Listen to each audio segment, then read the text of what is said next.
All righty. Welcome back, everybody. This is episode 3 of the Heavens series of the creation, the express details of the heaven and the earth, an in-depth study of biblical cosmology and the terra firma, the beginning days of creation. All righty. Before we begin, let's have a word of prayer. Dear Lord, thank you for this time. Thank you for this message. Let this message not return to you void, but accomplish that which you please. Amen. All righty. Quick little word of prayer in there first, acknowledging God. Okay.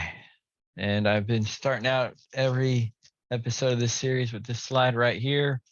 Just to reiterate, during the creation of the earth, the Bible spares us the fine details of the creation. In this presentation, I will use Bible scripture from the Bible itself, to fill in the details that are available. Not everything is known or made known through the Bible, but we have a mind and eyes to see, and we can put the pieces together from what the Bible tells us and what we observe in our physical known world. In doing so, the goal is to have a stronger understanding of the known physical world in which we live in that was created by God. And the goal of this whole series is to strengthen and encourage you in God's word. Contrary to what science will tell you, you do matter, you do have a purpose, and you have meaning to your life. Yes, that's what the Bible tells us. Science does not tell us that. Again, many will not and cannot accept the biblical truths in Bible scripture. I blame the indoctrination of the public school system. I do. And just like Jesus says, we need to have the faith of a child. We need to get rid of the preconceived ideas that the school system, NASA, and Hollywood has implanted in our mind. We need to, what was that? When you pluck up, we need to till that out of our mind. We need to get rid of it and get back to the Bible. What does the Bible tell us? And the Bible does not seek to prove itself. It declares it is so on the authority of God Almighty. So with that, let's get into it. This clicker here. Okay. So in the first episode, we covered the 3 biblical definitions of heaven and the physical properties. In this last video, I covered the constellations. I don't know about you, but I enjoyed it, and I'm the one that put it on. I enjoyed that one. That one was good. This one is going to be really good. And this one is probably going to be, without a doubt, the most, I don't like the word controversial, but this one, of these episodes, this one hands down is gonna, people, they're just, their heads just can't comprehend it. They're going to disagree because they've been so conditioned by Satan's lies that they can't see the truth. And it takes an act of faith. It truly does, to believe the Bible. It does. And we're going to get into it. I'll spare you right there, but we'll get into it. We're going to talk about the sun and the moon. Yes, every day you're going to see the sun and the moon. Absolutely. Oh, yes, every day. All right, let me move myself here. Where's my mouse? Okay. Ecclesiastes chapter 1. And as a teenager, one of the books that was told to me, let me see, when I was a teenager, I was encouraged to read Ecclesiastes as a teenager because it's very profound. So Ecclesiastes chapter 1, verse 5 through 7. The sun also ariseth, and the sun goeth down, and hasteth to its place where he arose. The wind goeth towards the south, and turneth about to the north. It whirleth about continually, and the wind returneth according to his circuits. That's profound right there. That it uses the word circuits. All rivers run to the sea, yet the sea is not yet full. Unto the place from whence the rivers come, thither they return again. It's a cycle. It's a cycle. And the Bible has pointed this out well before Jesus came to earth. Jesus was always there. But the sun riseth and the sun goeth down and hurries to the place where it rose. It's that continual circuit that we see. It's observable. The Bible supports what we see every day. Job 38, 19 and 20. Where is the way where light dwelleth? And as for the darkness, where is the place thereof? That thou shouldest take it to the bound thereof, and that thou shouldest know the paths to the house thereof. And it's like when you read that, where is the way that where light dwelleth? And as for darkness, where is the place thereof? That thou shouldest take it to the bound thereof, and that thou shouldest know the paths to the house thereof. So when you read that by itself, it's like, the path of darkness, like where does it go? Where does the light dwell? When you read the book of Enoch, and I'm not endorsing it, I have heard it on audio, and it's very interesting that the book of Enoch, it gets into some fine detail about the paths and the circuits, the tracks that the sun takes around the earth. It gets very detailed how it explains in these seasons how we get less sunlight, and in these seasons we get more sunlight. It's very interesting, very, very interesting in the book of Enoch. So when the Bible talks about that thou shouldest know the paths, like, yes, the sun is on a path, it's on a circuit. And then Psalm 19, 4 through 6. And the whole Psalm 19, it's a very short Psalm, but it's very, very deep, and it's got a lot of information in it. Their line is gone all throughout the earth, and their words to the end of the world. In them he hath set a tabernacle for the sun, which is as a bridegroom coming out of his chamber, and rejoiceth as a strong man to run a race. His going forth is from the end of the heaven, and his circuit unto the ends of it, and there is nothing hid from the heat thereof. So that right there, and that psalm right there, it's talking about the heavens, and in them he hath set a tabernacle for the sun.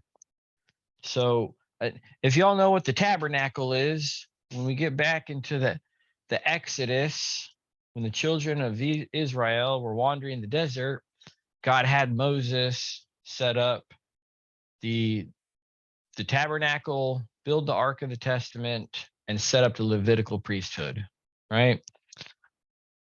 The tabernacle, it's like a tent.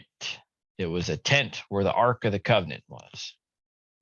So he has set a tabernacle for the sun.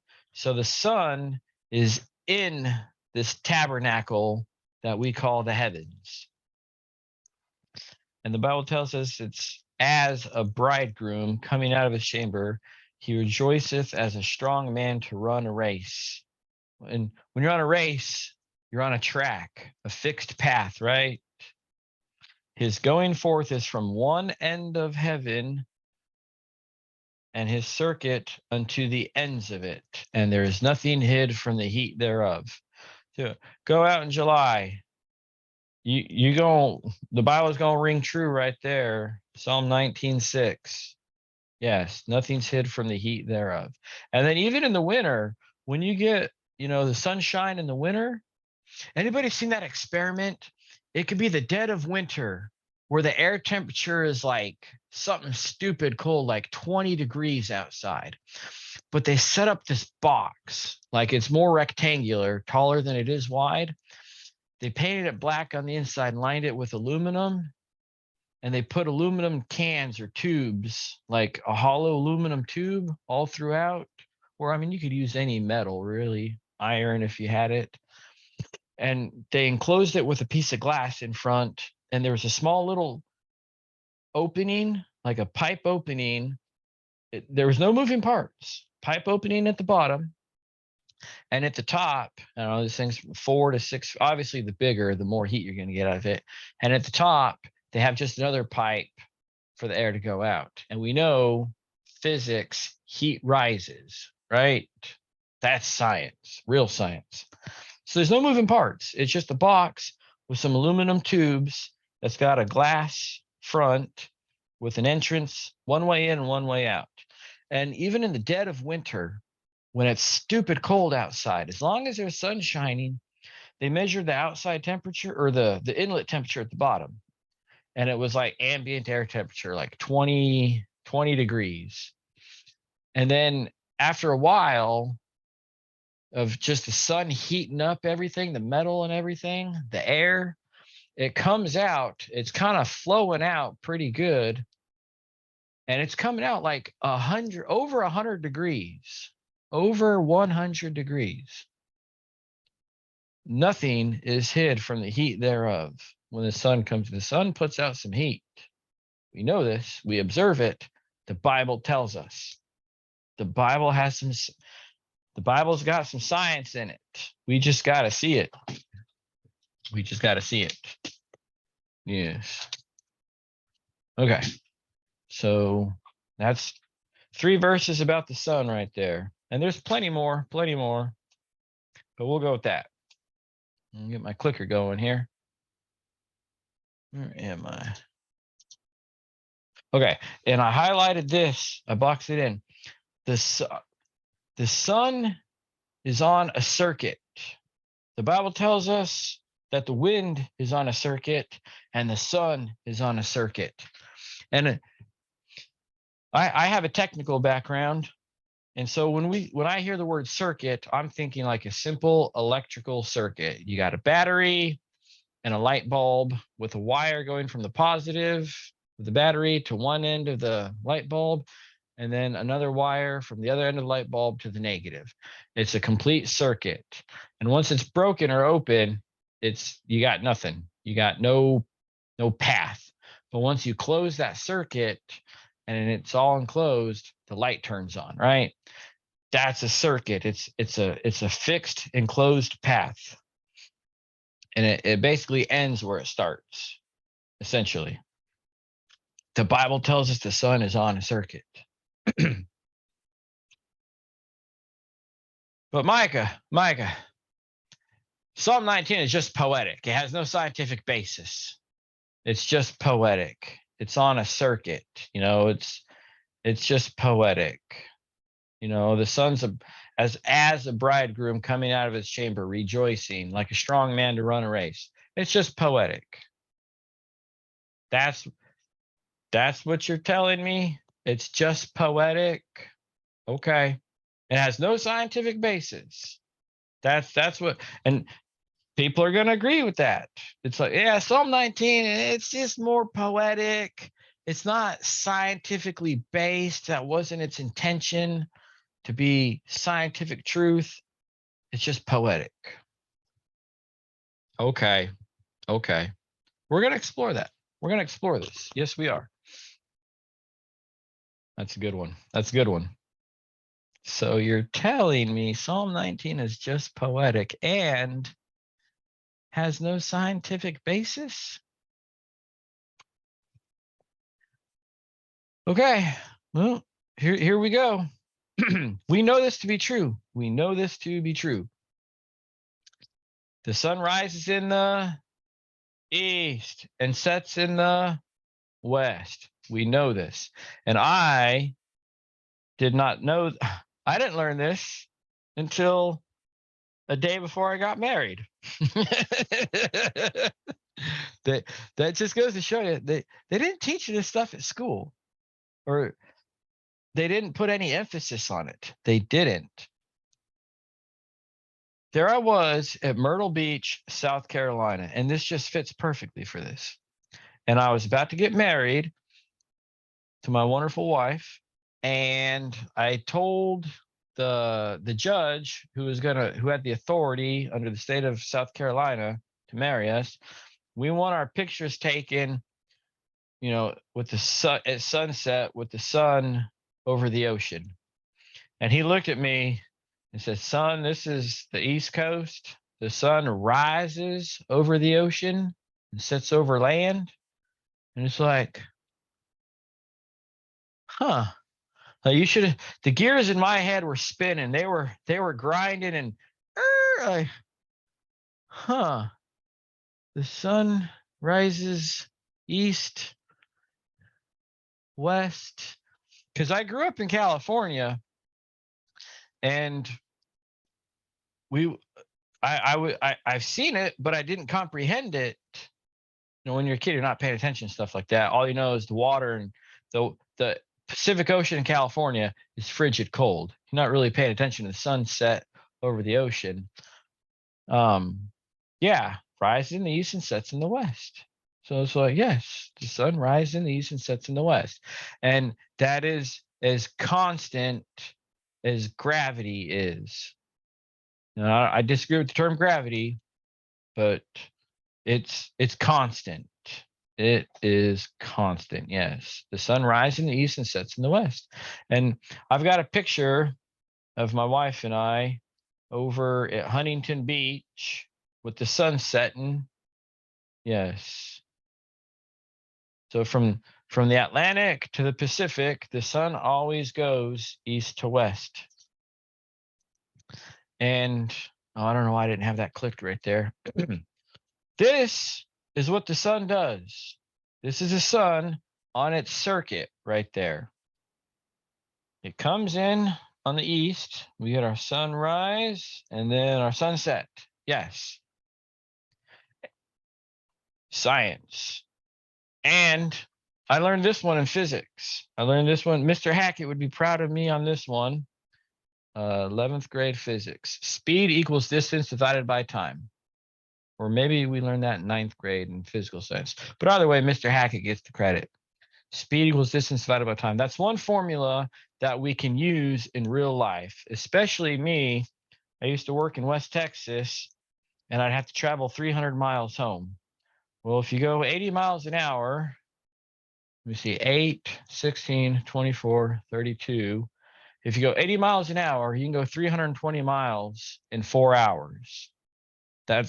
You can take that to the bank, but you got to maintain 80.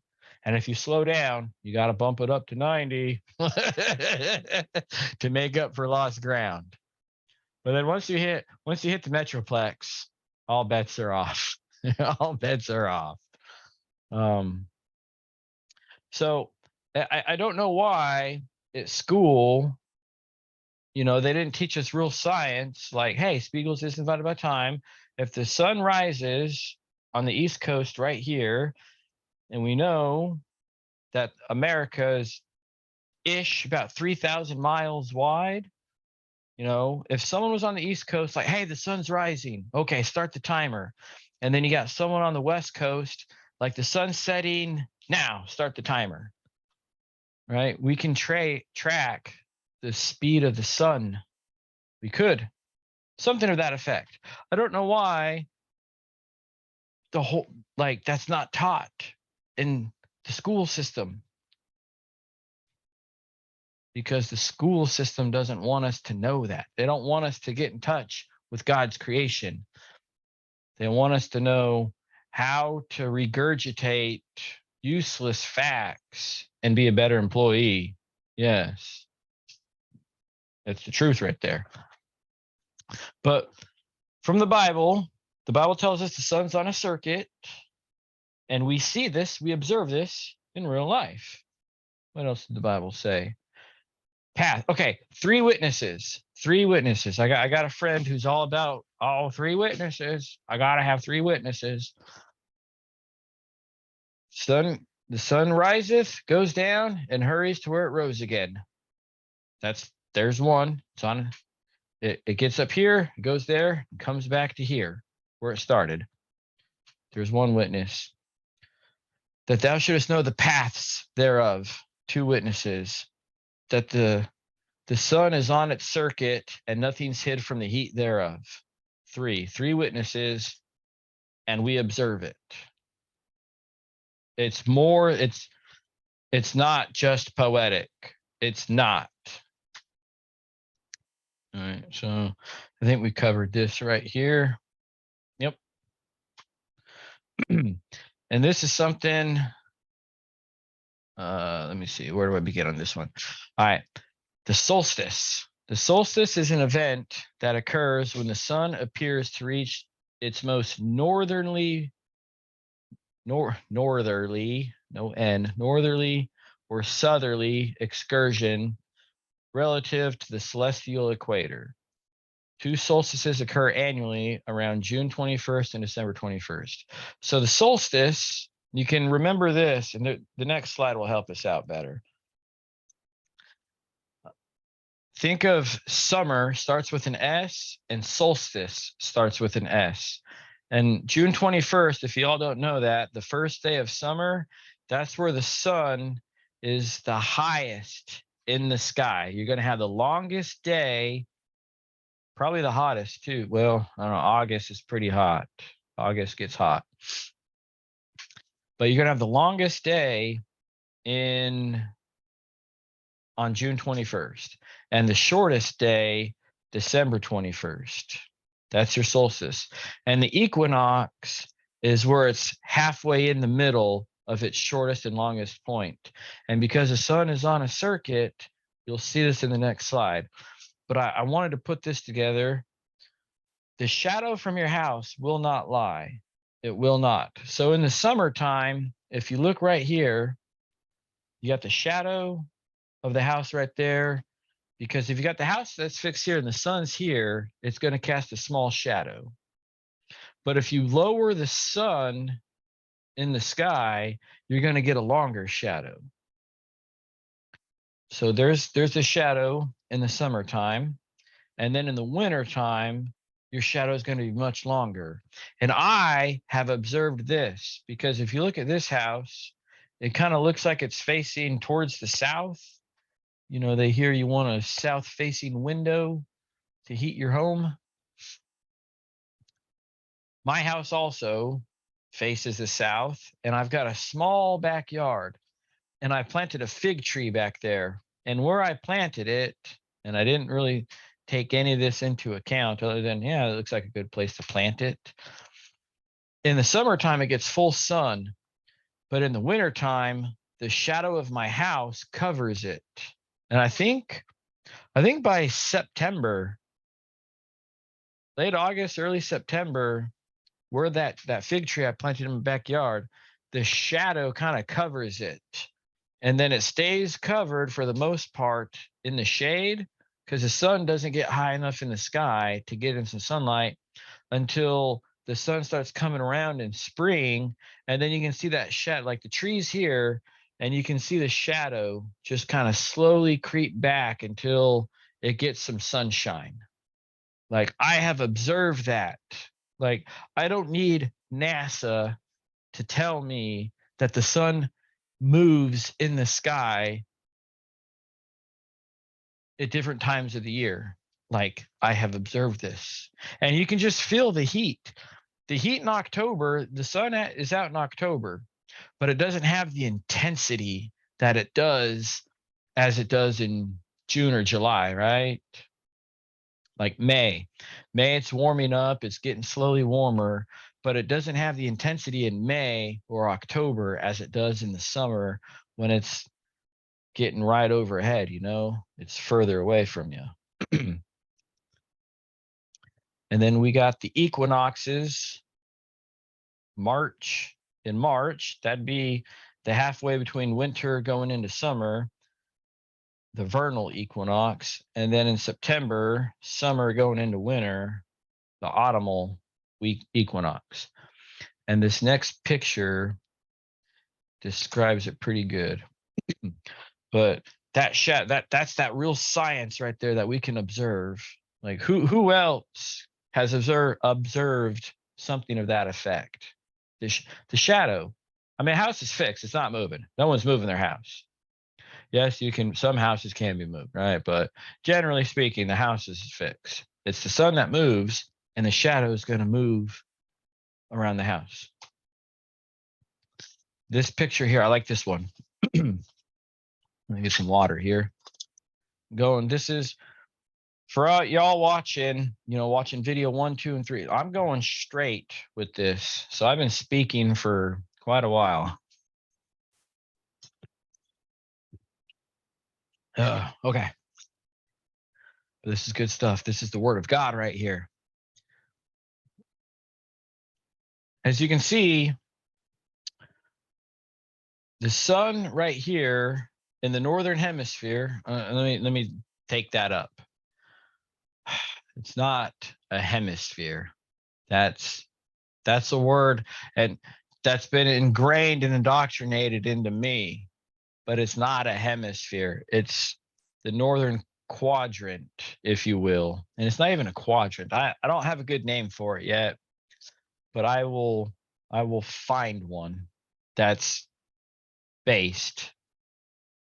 But we see on this gray track, and where America and Europe is right here, that's our summer solstice. So June 21st, that's our solstice right there, the first day of summer, where the sun's highest in the sky. And then as time goes by, the sun is going to move into this white ring right here onto the equinox. Yes, that's your equinox at the equator. And solstice, summer, SS, equator, equinox, EESS. It's moving to the equator. It's moving away. I'm in the state of Texas.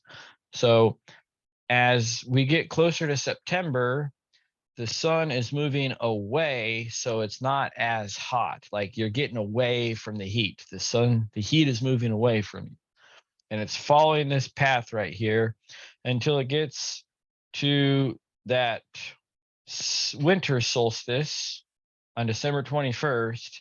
And then it slowly starts making its way back to the equator, and then summer, June 21st, and it just follows that pattern.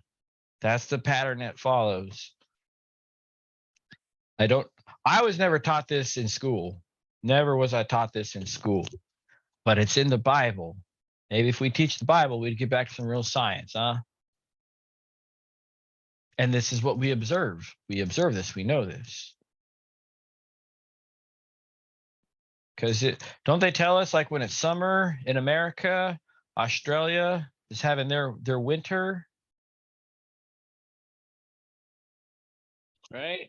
Well, it's because the sun's right there towards the center, not towards the outer. Yes, makes sense. And then vice versa. When Australia's having its summer, the sun's far from us. It just makes sense. It makes sense. And this is biblical right here. This is biblical terra firma.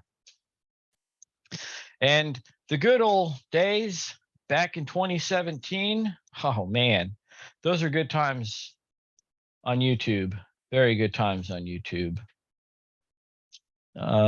Dave Thomas, that name rings a bell. I think he had a channel, and he put out some good content. I'm not saying this is absolute fact right here, but I do like the visual. So from your center point right here in summer, he's got a calculation of where the sun is.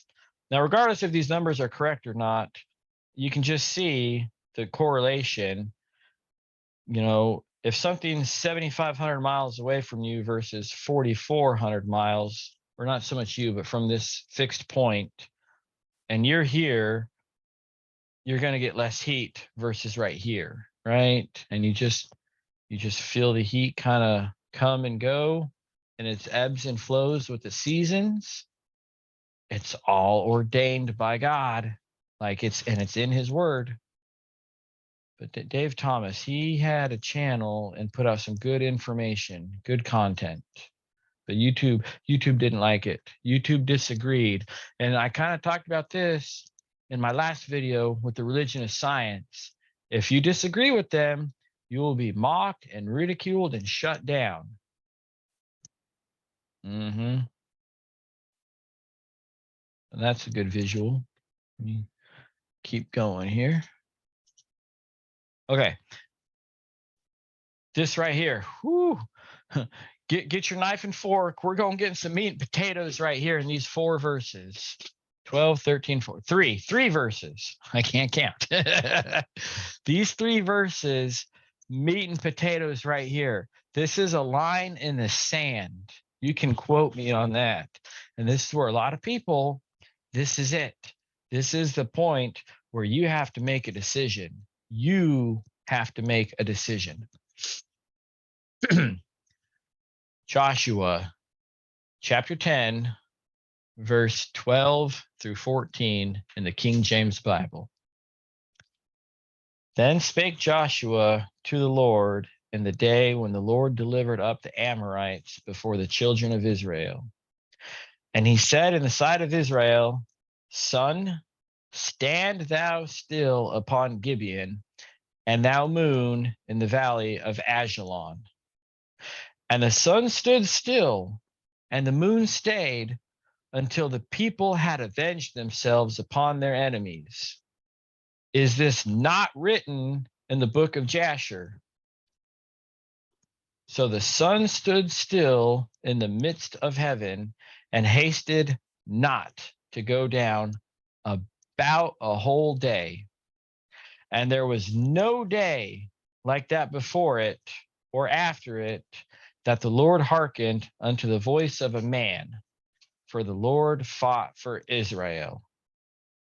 Whew. Okay. That is heavy. That is paramount. Like this right here. This right here. When we're talking about the cosmology and the creation and the terra firma, good night. This right here is meaty and potatoey as it gets. The sun stood still and the moon stayed. Is people want to witness? Is this not written in the book of Jasher? Now, I'm not saying the book of Jasher is canonized scripture, but like the book of Enoch, there's something to it. There is something to it. Like the Bible references, hey, is this not written in this book? Like, look in this book. It's written in there. There's 2 witnesses right there. There's something to it. But Micah, this is what the Bible's trying to tell us is that the sun stood still in the sky because Earth stopped rotating. That's what it means. Earth stopped rotating, and what the people of Israel observed was the sun stayed in the sky, because we know the sun is fixed and it's the Earth that rotates. And what happened was the Earth stopped for about a day, so the sun was right there in the sky, and the Earth picked back up again. That's what the Bible's really trying to say. Is it? All right, let's explore that. Let us explore that. Because I believe the Bible. I believe that the Earth is fixed, as the Bible has clearly said.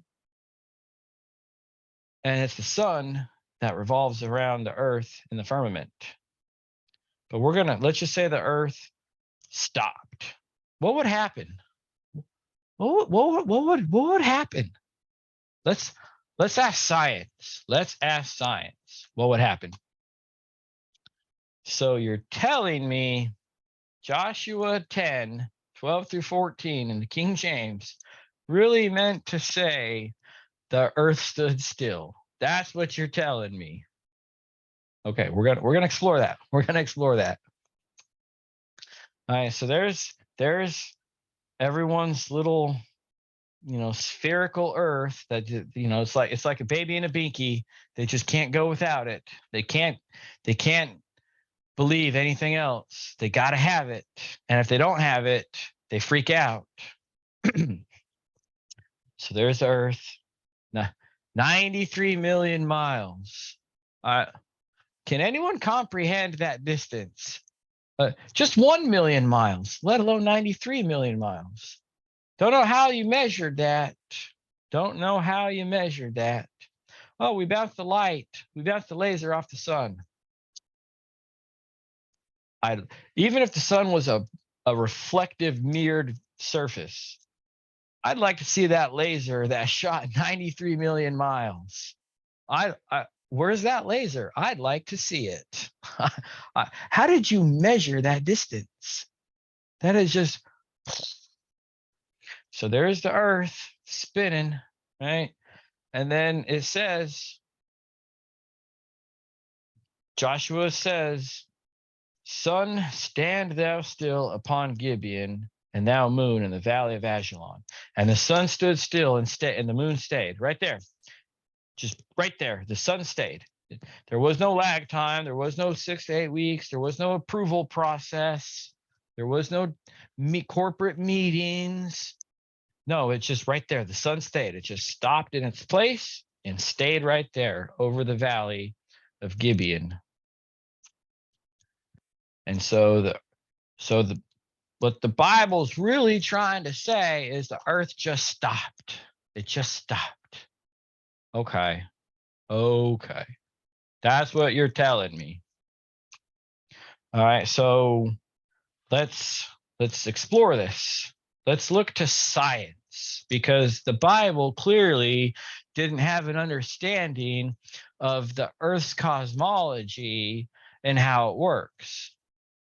So this is an article from CNET. You can clearly see the address right there, and I copied it and put it right there. Which reminds me, I got to put that other link in that other video. So this comes from Vsauce. His name is Michael Stevens, 18.1 million subscribers. He's a modern, he's part of the religion of modern science, the best way I can put it. 18.1 million subscribers. That's a lot of subscribers. That's a lot of following right there. And he just preaches the gospel of modern science. That's Michael Knowles, right? Vsauce. So Anthony, where is my clicker? I hate this thing sometimes. Anthony Domenico, back in 2014, June 16th, 2014, wrote this article on CNET. And 2014, who remembers 2014? I do. This was pre-Trump, pre-fake news, pre-political division in America. So he got with Michael Knowles. Obviously, I haven't looked into, or Michael Stevens, I'm sorry, Michael Stevens. I don't know where Knowles came from. Who obviously has some sort of credibility in the science community, and asked him what would happen to you if the Earth stopped spinning. If the Earth stopped rotating, humans would instantly become supersonic tumbleweeds on a path of destruction. But would we live to tell about it? And so this is Vsauce right here. This is his answer. The answer, of course, is simple. We would all die pretty horrifically.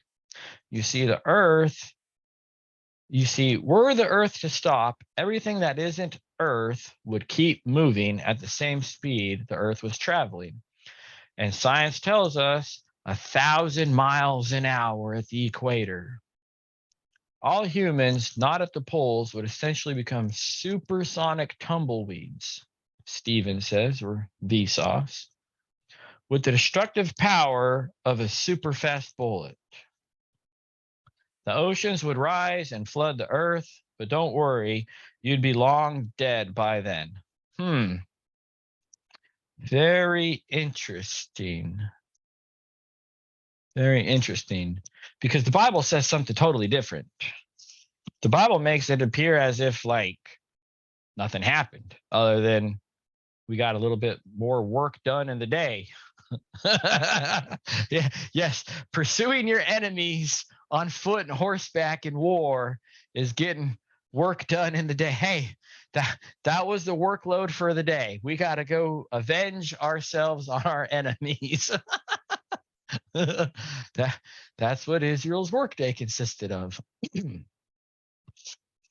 But that's CNET. Okay, hey, maybe let's get a witness. Let's get another witness. All right, Vsauce, 18.1 million subscribers. Religion of modern science. All right, the Smithsonian. How can we not trust the Smithsonian? A trusted name in science, right? I'll put myself right there. And you can see the website right there. There's the Smithsonian. You asked, we answered. What would happen if the Earth suddenly stopped rotating? If that motion, okay, it wouldn't be good. At the equator, the Earth's rotational motion is at its fastest, about 1,000 miles an hour. That's what we're told by science. Like, I don't feel the Earth spinning 1,000 miles an hour or even 100 miles an hour, but apparently it's spinning. If that motion suddenly stopped, the momentum would send things flying eastward. Moving rocks and oceans would trigger earthquakes and tsunamis. The still moving atmosphere would scour landscapes. Oh, yes, because the atmosphere is independent of the Earth's rotation, right? Science. But not to worry. Such an event would require the same amount of energy stored in the momentum of everything on our rotating planet, says Jim Zimbelman, a geologist in the Center for Earth and Planetary Studies at the National Air and Space Museum. And no physical mechanism on Earth could supply that. So per science, the Earth could never stop rotating on its own. It just, nothing physical could do that. And I find it interesting how he says nothing physical, right? We know God is immaterial. So maybe he's like, oh, well, nothing physical, but God could make it happen. It's like, no, you don't get to ride the fence both ways. You don't get to do that. And I'll show you what. My clicker. Okay, and this was 2018. So 2014, the question was asked, what would happen if Earth stopped rotating? 4 years later, in 2018, the same question was asked. Totally different source. Pretty much the same answer. Pretty much the same answer. And then a third witness, astronomy.com. Let's go with astronomy.com. And this was, let me see here. And I gathered this October 25th, 2022, but this article was written where, if I can get my clicker here, April 15, 2021. So 2014 to 2018 to 2021. And so we got 7 years of time, 3 different sources over 7 years. What would happen if Earth stopped spinning? If Earth stopped spinning all at once, it would be enormously catastrophic for much of the planet's surface. Though we don't feel it, we're all moving along the planet as it rotates at the equator. This works out to around 1,000 miles per hour. So the planet stop the planet suddenly, and everything sitting on top of it would go flying eastward. Imagine people, houses, trees, boulders, and more launched sideways at hundreds of miles an hour. In the aftermath, high speed winds, still rotating nearly as fast as the planet, would scour the surface clean. Science. The science is settled. Yes, that's what it is. Yes, because Earth is a spinning, rotating sphere. It always has been. And even in biblical times, it's always been, right? So when we read the Bible, how do we reconcile that? How do we deal with Joshua 10:12-14? Because it says, let me go back a little. The sun stood still in the midst of heaven and hastened not to go down. I didn't read anything about tsunamis and earthquakes and everybody just flying east. I didn't see that in the Bible. I don't understand. But the science is settled. Science. And this is why I say you can't have it both ways. If you're a Bible believing Christian, if you believe the Bible, you cannot go along with modern science. It does not work. It doesn't work. We have a real dilemma here. We have a real dilemma here. Put myself right there. Either the account of Joshua asking God to stop the sun in the middle of the sky is false, and it's just an allegory, or just a story that has a meaning somewhere else, giving cause to doubt every other story in the Bible. Because if Joshua 10 is false, if the earth is a ball and the Bible didn't accurately account for it properly because they didn't have the knowledge of the cosmos that we do now because of NASA, well, what else in the Bible's wrong? That's just three little verses in the Old Testament. What is the account of creation wrong? Is the whole Bible wrong? Is it? Like, or is the Bible absolute truth and the science we were mandated to sit through as kids is completely wrong? You don't get to have it both ways, or really three ways. It's like the Bible's right or the Bible's wrong. And you can't say, well, the Bible's right and the science is wrong, but God can make the science right. No, you don't get that. You do not get that choice. Either the Bible's right and the science is wrong, or the Bible's wrong and the science is right. And if the Bible's wrong, what are we doing here? What are we doing here? We're just wasting our time. What is it? What is it?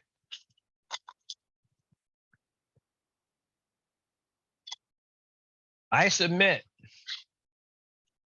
that the Bible is absolute truth, that the earth is fixed as the Bible says so, and that the sun revolves around the earth right over in the firmament, and the sun stopping in its place scientifically wouldn't affect anything because the earth is fixed.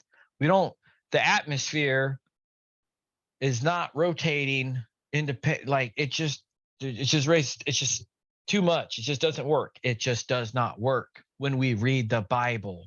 When we read the Bible, it works. But what's happened is Americans have gone to the public school system and we have watched Hollywood movies. We were raised on them. It's part of our culture that we go see these Hollywood movies put out by Universal Pictures that reiterates that spinning globe. Universal, this globe, it's universal. NASA is the authority on science because they've got all the money and all the government power to do what they need to do. And then it's all funneled down to the classroom. You cannot disagree with this. And if you disagree, you're going to get mocked and ridiculed. And so what Christians have done to avoid ridicule and to still be relevant is they've contoured and changed their view of the Bible to fit culture. That's what's happened. And I reject that. I have been mocked and ridiculed, and that's fine. I believe the Bible. I choose the Bible's correct and the science is wrong. And speaking of the science being wrong, when in recent times has the science been wrong? Can anybody think in recent times where the science was clearly wrong? Anybody? Anybody? No, the Bible's true. The Bible's true. The sun stopped in the sky. Earth didn't care because the earth is fixed on its foundations. And that's just, and this is a big deal. This is a big deal. All right, something else. Isaiah. I've mentioned Isaiah in the last video. This is God speaking to Isaiah. Go and say to Hezekiah, thus saith the Lord, the God of David thy father, I have heard thy prayer, I have seen thy tears. Behold, I will add unto thy days 15 years. It's God who gives us our life. It's God. And I will deliver thee and this city out of the hand of the king of Assyria, and I will defend this city. And here verse 7 and 8. And this shall be a sign unto thee from the Lord, that the Lord will do this thing that he hath spoken. What thing is the Lord going to do? Behold, I will bring again the shadow of the degrees, which is gone down in the sundial of Ahaz, 10 degrees backwards. So the sun returned 10 degrees, by which degrees it was gone down. And so basically, biblical times, we didn't have our phone, our iPhones. That no one has a watch these days. Don't kid yourself. Everyone uses their phone to tell the time, right? That's just the culture we live in. But back then, before they had, more precise measurements of timekeeping, and I mentioned that in the first video with the 6 days of creation time, the sundial, the hourglass, and then digital clocks and atomic clocks. The sundial was the first primitive method. And personally, I like the sundial. I think it's awesome. No moving parts, and you can't go wrong with it. But God says, hey, I'll move the sun back 10 degrees. I'll move it back 10 degrees. Okay, well, when we read this Bible, when we read the Bible, and we got our mind fixed on science and the cosmos and everything, for a shadow to go back 10 degrees after it's already been cast, for it to go back 10 degrees, if we believe the science that we were indoctrinated with as kids, that would mean the earth, because the sun's fixed, right, per science, and the earth's rotating, it would have to go back 10 degrees. What would happen if the earth goes backwards? It's one thing for the earth to just stop and then start again, right? Like just hit the pause button and then keep it going. But what if you 1,000 miles an hour and then you just 10 degrees? Like you'd have to stop everything, go back 10 degrees, and then get it going again. What would happen? So just because I'm visual, I look into stuff like this. Here's a picture from NASA, the blue marble, and this picture was taken December 7th, 1972 by the Apollo 17 crew, 18,000 miles away from the surface of the Earth. How they measured that, I don't know. But something interesting about this picture, and NASA claims up and down that this picture is real. Okay. Just observation. I'll give you two. I see two continents. I see Africa and Antarctica. Where is the other 5 continents? Where is Russia or Asia, the Asian continent? Where is the North and South American continent? I don't. And we're looking at a whole hemisphere here, right? We're looking at the whole hemisphere. So in one hemisphere, you got to put North America, South America, Australia, Europe, and Asia. You have to put all those continents in one hemisphere. And I'll give you 2 oceans. You know, there's your Indian Ocean right there. I don't know where you're gonna fit 5 other continents. I don't know. In one hemisphere, you have one hemisphere. I find that picture hard to believe. Just putting it out there. I'm observing. I'm using my mind. Real observation right here. And I'm reading the Bible. The Earth has got to go back 10 degrees. So I'll spare you all. If the Earth is what science says it is, and it's rotating 1,000 miles an hour at the equator, the scientists have, spherical geometry, 24,000 mile diameter, 1,000 miles an hour, speed equals distance divided by time, 24,000 miles, 1,000 miles an hour, 24 hours. So in one day, one rotation of the Earth, 24 hours. No one's going to argue that time-wise. How we get there, and because Jesus even said, are there not 12 hours in a day? Talking about that work day, 12 hours a day, 12 hours a night, 12 hours in a day. Right? Now, whether it's the sun or the earth that's moving, that's another story. But we'll go with 24 hours in a full day. So 10 degrees. So for every 1 hour, the earth would rotate 15 degrees. If you take 15 times 24 or 360 degrees in a circle, divide it by 24, you're going to get 15 degree hours, or just 15 degrees in an hour. So, but we only want 10 degrees. Well, 10 is 2/3 of 15. And if you break that down in time, 2/3 of an hour, 20, 40, 60, 40 minutes. 40 minutes. So basically, God turned the sun back 40 minutes. I'm going to put myself down here, over here. What would happen if the Earth at 1,000 miles an hour just stopped, went back 10 degrees or 40 minutes?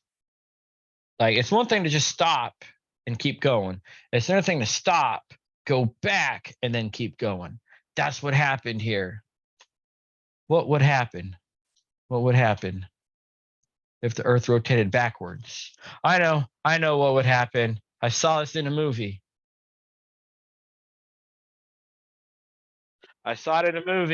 Hollywood already told us. Superman's done it. Superman made the Earth go backwards, right? Because he's Superman. He's faster than a speeding bullet. He was able to just go backwards fast enough, and the Earth went backwards, right? It can be done. It can be done. Oh my God, what Hollywood, NASA, the public school system. We got to get rid of it.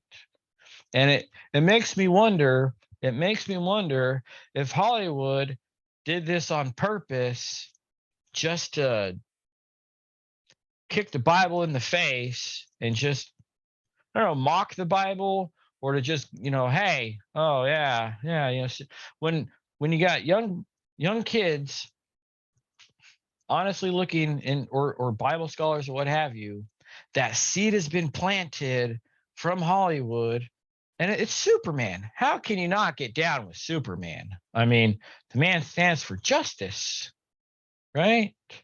And morale, well, it's immorality, but he stands for justice. He stands for he's a good moral character. Hollywood's planted that seed.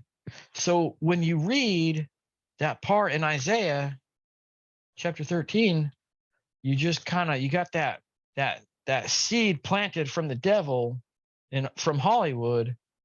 Oh yeah, Superman, he made the earth go back, and you just kind of gloss over it. There's like that cognitive breakdown that you can't complete that thought rationally because you're so indoctrinated in the culture and the lies, you can't critically think, the science is wrong. Yeah, they can't do it. They can't do it. And then here's a public service announcement. Yada yada yada. The movie is a misnomer. Yada yada yada. Stopping the Earth from rotating would have killed all life on Earth. Never mind making it spin the other way again. So, like I said, it's one thing to just stop it, but to go backwards, that's a whole nother thing. And so yada yada yada, blah blah blah blah blah, a bunch of nerd stuff.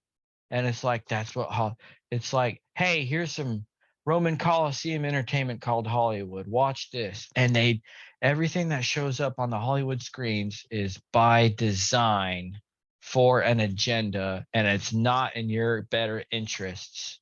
You can quote me on that. So we got a problem. Here it is again. We got a problem. Did God stop the earth from spinning, rotate it backwards 10 degrees, and then spin it again, get it spooled back up? Or is the science wrong? Which is it? Is the Bible right, science wrong? I mean, this is a song that doesn't end. This is the song that doesn't end. Modern science is in direct opposition to the Bible. It's at war with the Bible, really. As Bible-believing Christians, there's no room for compromise. I just fail to see how one can say, I believe the Bible, but still think that the earth is what modern day science says it is. I fail to see it. And the sad part is, if anybody's watching this, if God's audience is watching this, they probably still believe that the earth is what modern day science says it is, this rotating ball. It's like it's not. It doesn't work biblically. It doesn't. And as we get further along in the Bible, especially in the book of Revelation, it really doesn't work. So there's no room for compromise. Either the Bible is true and the earth is not what we were told it was, or the Bible's wrong because the science is settled. Trust the science. You got to make that choice within yourself. And I'd say for yourself, within yourself. Like, it's one thing to just be like, yeah, it sounds good. No, like, you got to believe it. You got to settle it within yourself. You got to be willing to face ridicule. And if it ever comes up in conversation, you got to talk about it. And you got to be able, what do they say? Be ready to have an answer for the hope you have, right? Like, you got to be able to defend why you believe the Bible. You got to be able to defend why you believe the Bible. Because I'll tell you what, from experience, there are some atheists out there that would love nothing more than to hear someone say they believe the Bible and philosophically rip them to shreds. It's like they don't even know why they believe what they believe. At least the atheists know why they believe what they believe. They believe in nothing, and they have absolute reasons why they do believe in nothing. But they will tear a young Christian apart who's not rooted in biblical truth. Yes, they will. And I've heard from other fellow Christians It's not important because it's not a salvation issue. And on the surface, it sounds good. It sounds fine. It'll definitely stomp out any kind of further debate and quarrel and disagreement and possible argument. But when you peel back the layers of that onion, there's a pitfall with that philosophy. Absolutely. When you turn a blind eye to this, Joshua 10 and Isaiah 13, when you turn a blind eye to God stopping the sun and even moving it backwards and going back again, what else are you turning a blind eye to? Evolution? Because that's scientifically based, right? Oh, did God use evolution to get us all here? Right? Well, what about the age of the earth? If you read the Genesis account and take the dates from Adam until the time that the Israelites were in bondage in Egypt to Cyrus the king, Babylon, Cyrus of Persia, and in the time of Jesus, you get about 6,000 years. 6,000 years. But science says billions and 4.6 billion years. I don't know how you measure billions of years. Like, was there any recorded history at that time? No. No, there's only recorded history dating back like 6,000 years. Maybe no, there's not. There's not. Like, you can't, it all comes together. It all comes together. Either the Bible's true or it's not. You can't compromise with science. What about the miracles and the deity of Christ? Right? Certainly there's a scientific explanation for the miracles of Christ, turning water into wine. There's got to be a scientific explanation for that. You know, healing the lame, making the blind to see. There's a scientific explanation for it. And the plagues of Egypt, right? The 10 plagues of Egypt. There was a movie Hollywood did. It had Hilary Swank in it. I think it was called The Reaping. I don't remember. I think I saw it when I was in Afghanistan back in 2007. I think. I don't recall. Had Hilary Swank in it. And it was basically the same 10 plagues of Egypt was happening in small town USA. And she was some scientist. And there's a scene where all the cows died, the murrain, right? And then, this is where Hollywood gets their jab in. And there was a reasonable explanation. Like, the first plague happened and that gave cause to second, and then third, and then yada, yada, yada, culture, this happened with the, tradition. And because of that, it's like Hollywood had an explanation scientifically for the plagues of Egypt. Like, are we going to believe that? And it wasn't the wrath of God? What are we going to believe? Or the parting of the Red Sea? Oh yeah, scientifically, if the wind's blowing just right, it could happen. Now, is it God's miracle, or is it some pseudoscience? Which is it? You don't get both. You don't get both. This is the line in the sand. If the account of Joshua 10 really means that the earth stood still, and the Bible just didn't accurately detail the account by reason of the lack of knowledge of astronomy, well, then the Bible's wrong. And if it's wrong here, where else is it wrong? It's wrong everywhere. If the Bible's wrong in just one spot. And that's why I was faced with this is me, I didn't plan on talking about this, but in 2016, 2017, I came across some videos on YouTube that had a different opinion of what modern science tells us the earth is. And so it's like, at first I thought it was ridiculous, but then they brought in some Bible scripture and it's like, that is interesting. And then they had some footage of, hey, here's the sun rising. Look at it. It's like, huh, that is interesting.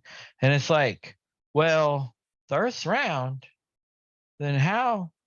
Like it totally challenges, it completely challenges modern science and what we've been told and what we've been accepted to believe generation after generation.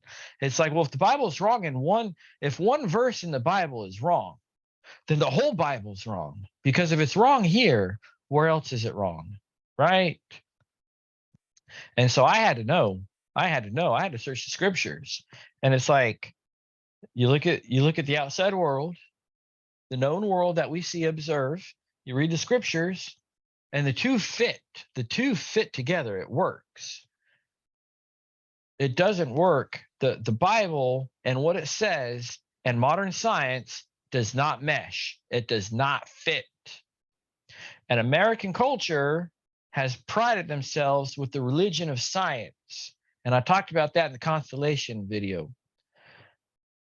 And the Bible has had to conform to society. And it's not so much the Bible has conformed to society, it's the people that say they believe the Bible that have not had the backbone to stand up and say, I believe the Bible. I do not agree with modern science and what we've all been taught in public school and what's taught in the university and what's portrayed in Hollywood and what the government tells us. I don't buy into it. You will be mocked. You will be ridiculed. And like I said, I have been mocked. I've been ridiculed. And I'm proud to say I've not backed down. Now, there's been times in a public setting where I've been openly mocked, but it wasn't my event.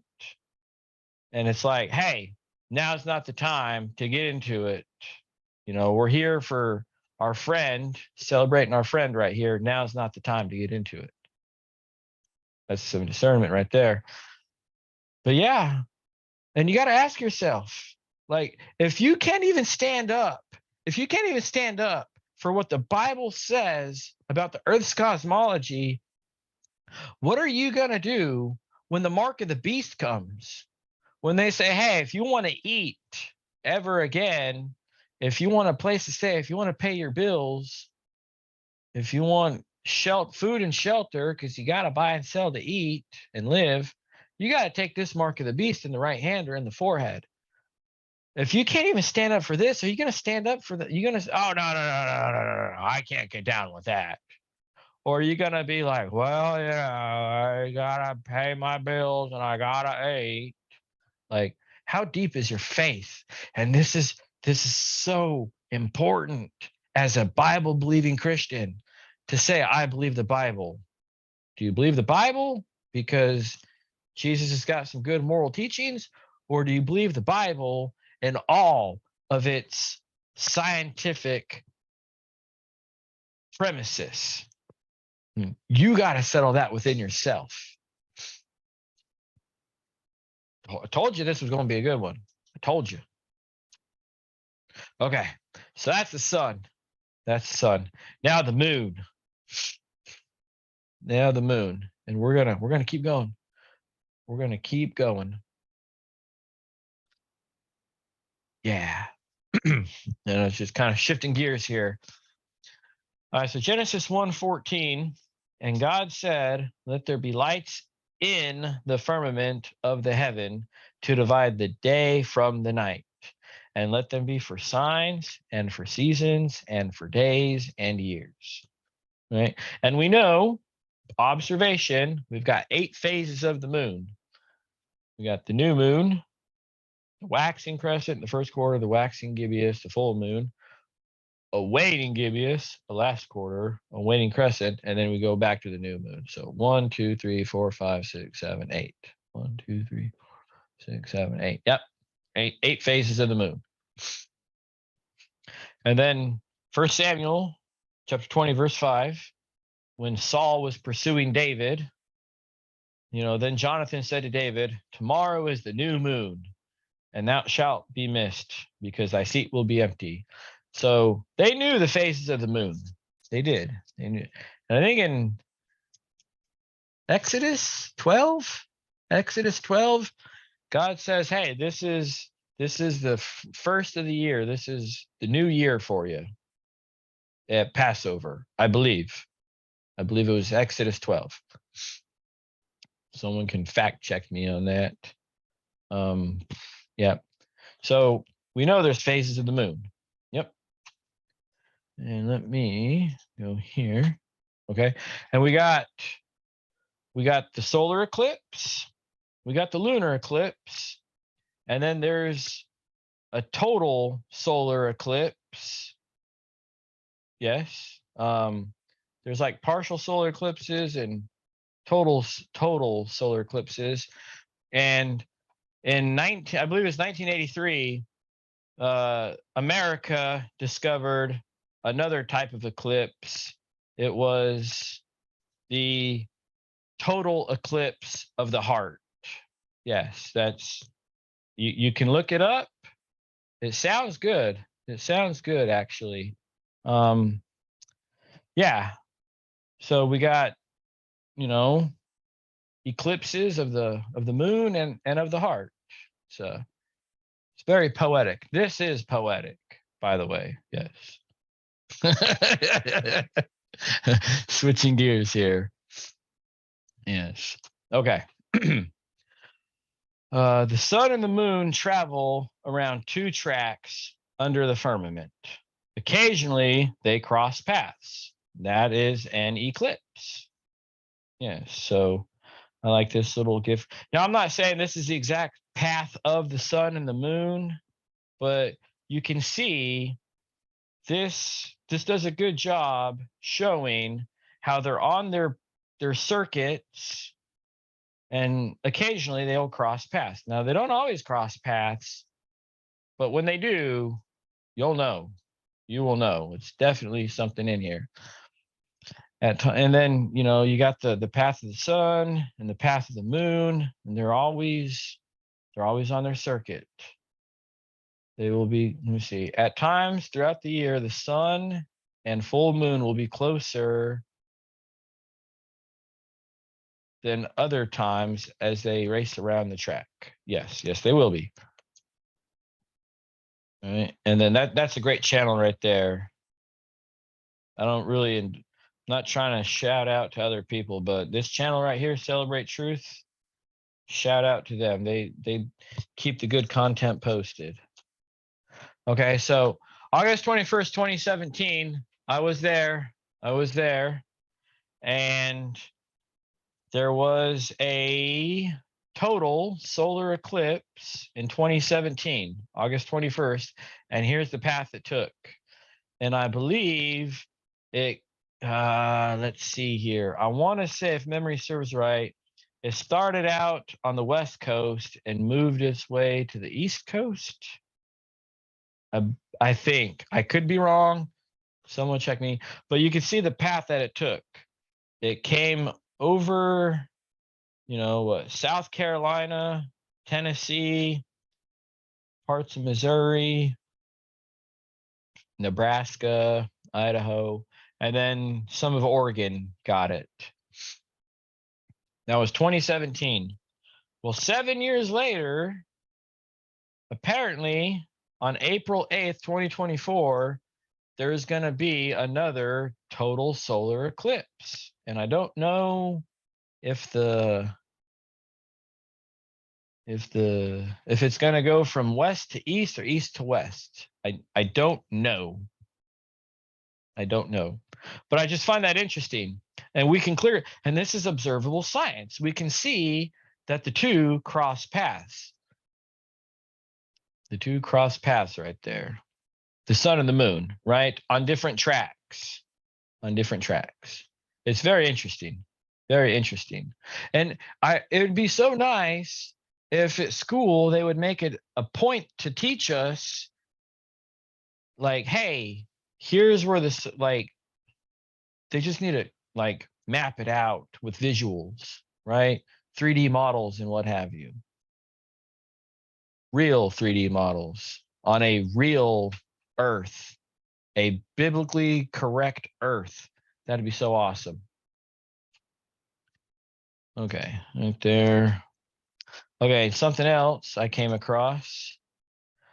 So within a span of under 6 months, an annular eclipse and total eclipse will crisscross North America, with Texas being the bullseye for both solar eclipses.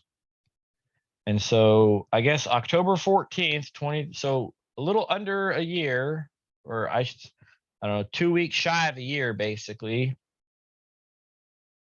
there's going to be an annular solar eclipse pass on this path right here. And then April 8th, 26 months later, there's going to be that total solar eclipse going that way. So the sun and the moon will cross paths right there. And for me, at a minimum, you have to be able to look at this and see that this is unusual, because I don't recall within 6 months having these kind of celestial events. Can anybody? Like, I don't know. I don't know. Has this ever been observed before in this time frame? Anything like this, like these two events this close together? Anybody? I don't know. It's like, at a minimum, I think perhaps God is trying to get our attention to look to the heavens. It is possible. It is possible. It's very interesting. Very interesting. Now, this is absurd. Hey, and the fact that people know this years out, it's like, okay, so obviously someone knows the path of the sun and the moon. It's like they can predict it.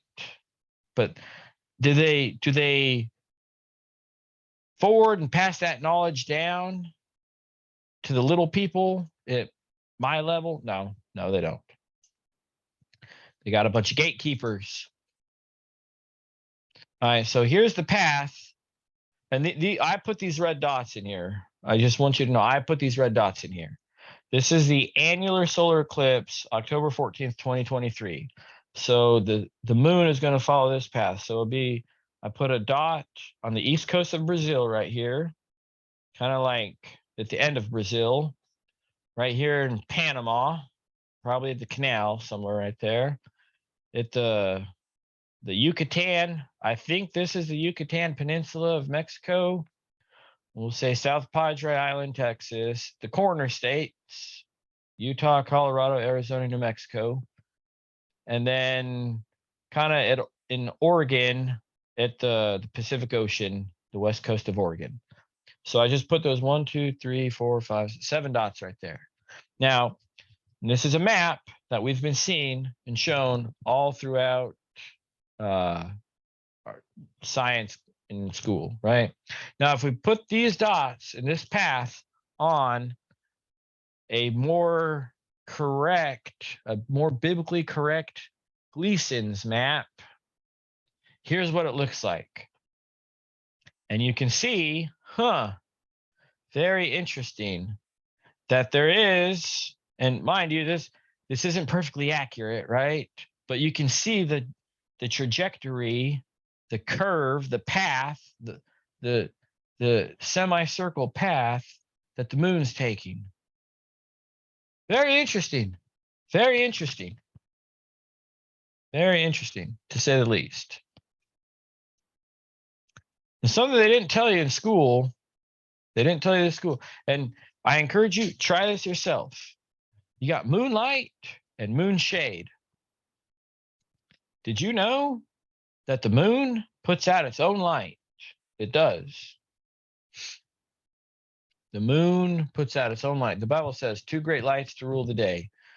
The great light, or 2 great lights in the sky, the greater light to rule the day, the lesser light to rule the night.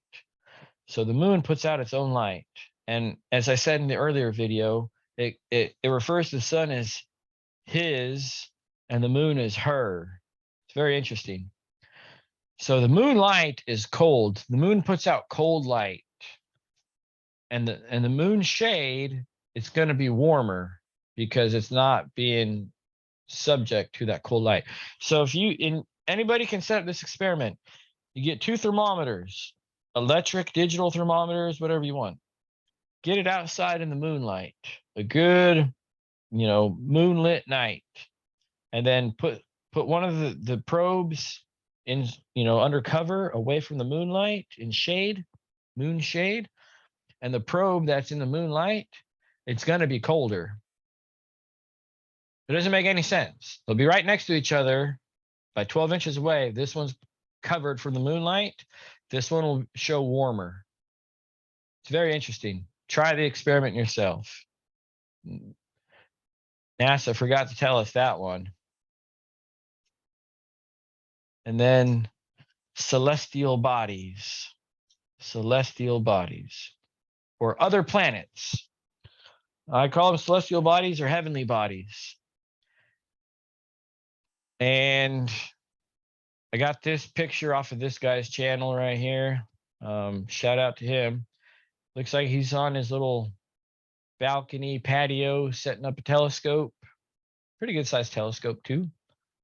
And he finds Saturn. And he did say he stacked and processed these images, but he did show a live viewing of it. It's just kind of blurry because, I mean, you got to figure the telescope's not perfectly still all the time. So he was able to kind of composite the images together. But at any rate, that's a real picture of Saturn. That's a real picture of Saturn. And you can see, you got the moons around Saturn. You can see the rings. It's beautiful. It's beautiful in the nighttime sky. Very beautiful. But all we know is that they're there. That's all we know. We don't know how far they are. We can't measure that distance. And all we know is that they're there. And the real science is, tracking their movements and observing them. But this, it's, 600,000 miles away. No. We don't know that. You can't measure that. And then to take it a step further, when you're like, oh, here's this planet so many millions of miles away, and it's got a mantle and an outer core and a crust, and here's what the inner core of the planet looks like. Nope, that is poo emoji right there. That's what that is. It's false. It's pseudoscience. Like, okay, Saturn's there, we can see it. We can track its movements. That's about all we can see. That's it. That's all we know about it. We can see it's got rings. No, those are hard science facts. But to say like, oh, the gravity is 1/6 that of the Earth's. No. That's fake. That is the religion of science. That's what that is. Okay. And with that, I think this one's done. Celestial bodies. Yep. Okay. I think we did good on this one. I think we did good. Brought up some good points. Y'all need to settle it within yourself.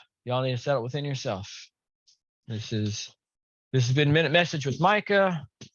Hope y'all got something out of this. I know I got something out of this. Y'all are God's audience, and I'm going to end this meeting for all. And then I'm going to post one more.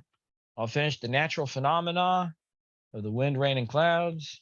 And that'll do it for the heavens. And then we'll do some for the earth. And I'm not fully finished with that one yet. Okay. That's all I got. God bless y'all. Hope you got something out of this. And I'm going to end this meeting for all.